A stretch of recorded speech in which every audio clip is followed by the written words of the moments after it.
strong jaw and a good forehead. He was very cool outwardly, but was nervous all the same.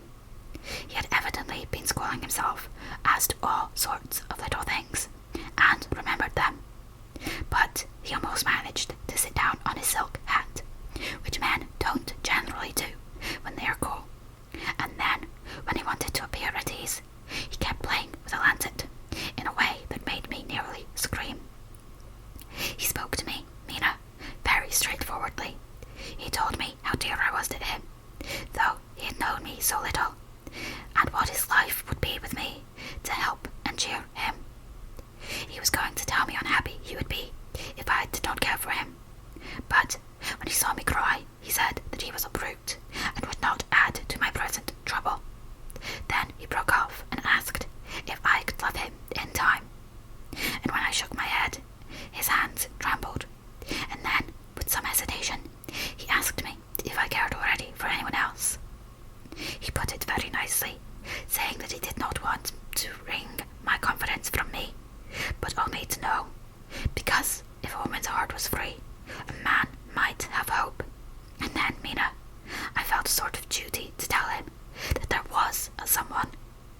I only told him that much, and then he stood up and looked very strong and very grave as he took both my hands in his and said he hoped I would be happy, and that if I ever wanted a friend, I must count him one of my best. Oh, Mina dear, I can't help crying, and you must excuse this letter being all blotted. Being proposed to is all very nice, and all that sort of thing, but it isn't at all a happy thing when you have to see a poor fellow, whom you know loves you honestly, going away and looking all broken-hearted, and to know that, no matter what he may say at that moment, you are passing quite out of his life. My dear, I must stop here at present. I feel so miserable, though I am so happy. Evening. Arthur has just gone, and I feel in better spirits than when I left off, so I can go on telling you about the day. Well, my dear, number 2 came after lunch. He is such a nice fellow, an American from Texas, and he looks so young and so fresh that it seems almost impossible that he had been to so many places and has had such adventures. I sympathize with poor Desdemona when she had such a dangerous dream poured in her ear, even by a black man. I suppose that we women are such cowards that we think a man will save us from fears, and we marry him. I now know what I would do if I were a man and wanted to make a girl love me. No, I don't, for there was Mr. Morris telling us his stories, and Arthur never told any, and yet... My dear, I am somewhat previous. Mr. Quincy P. Morris found me alone. It seems that a man always does find a girl alone. No, he doesn't, for Arthur tried twice to make a chance, and I helping him all I could. I am not ashamed to say it now.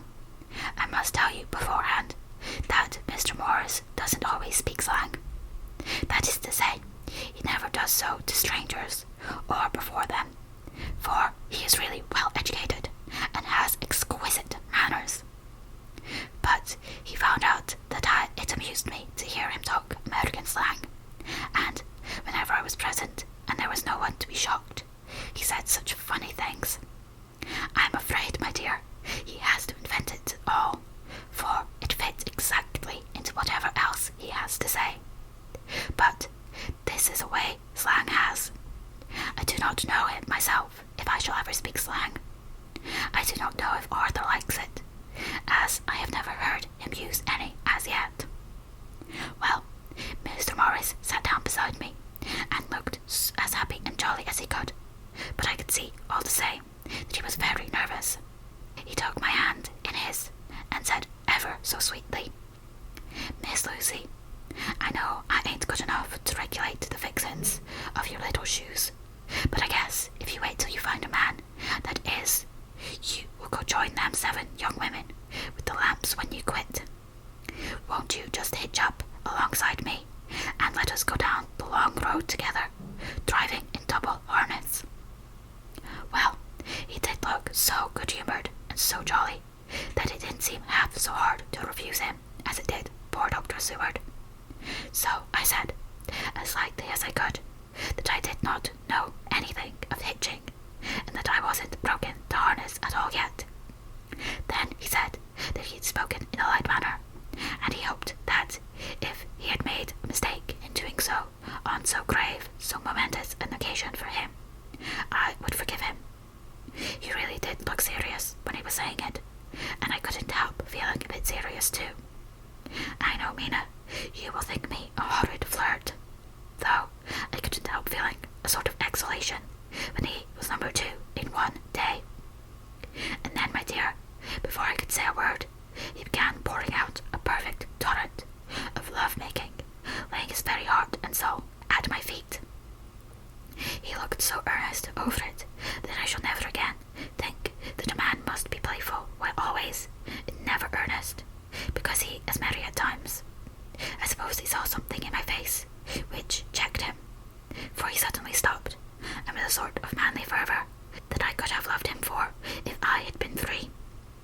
Lucy, you are an honest-hearted girl.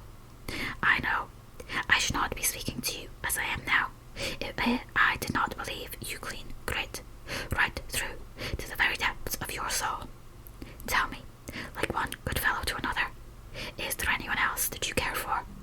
And if there is, I'll never trouble you a hair's breadth again, but will be, if you will let me, a very faithful friend.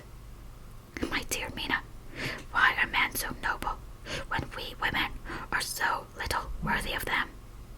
Here was I almost making fun of this great-hearted, true gentleman. I burst into tears. I'm afraid, my dear, you will think this a very sloppy letter in more ways than one. And I really felt very badly. Why can't they let a girl marry 3 men, or as many as want her, and save all this trouble? But this is hearsay, and I must not say it. I am glad to say that, though I was crying, I was able to look into Mr. Morris's brave eyes, and told him out straight. Yes, there is someone I love, though he has not told me yet that he even loves me. I was right to speak to him so frankly, for quite a light came into his face, and he put out both hands, and took mine. I think I put them into his, and said in a hearty way, "That's my brave girl. It's better worth being late for your chance of winning you than being in time for any other girl in the world. Don't cry, my dear. If it's for me, I'm a hard nut to crack, and I take it standing up. If that other fellow doesn't know his happiness, well, he'd better look for it soon, or he'll have to deal with me. Little girl, your honesty and pluck have made me a friend, and that's rarer than a lover. It's more unselfish anyhow.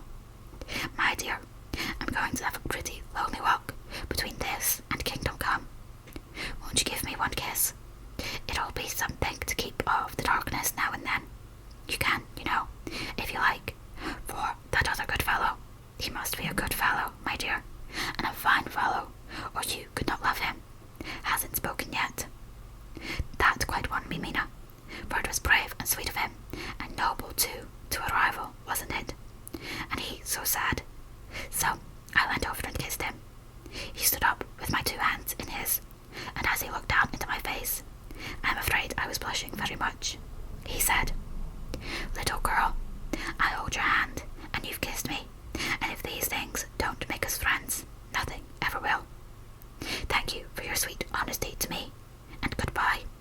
He wrung my hand, and, taking up his hat, went straight out of the room without looking back, without a tear or a quiver or a pause. And I am crying like a baby. Oh, why must a man like that be made unhappy when there are lots of girls about who would worship the very ground he trod on? I know I would if I were free, only I don't want to be free. My dear, this quite upset me, and I cannot write of happiness just at once, after telling you of it, and I don't wish to tell of the number 3 until it can be all happy. Ever your loving, Lucy. P.S. Oh, about number 3. I needn't tell you of number 3, need I? Besides, it was all so confused. It seemed only a moment from his coming into the room to both his arms were round me,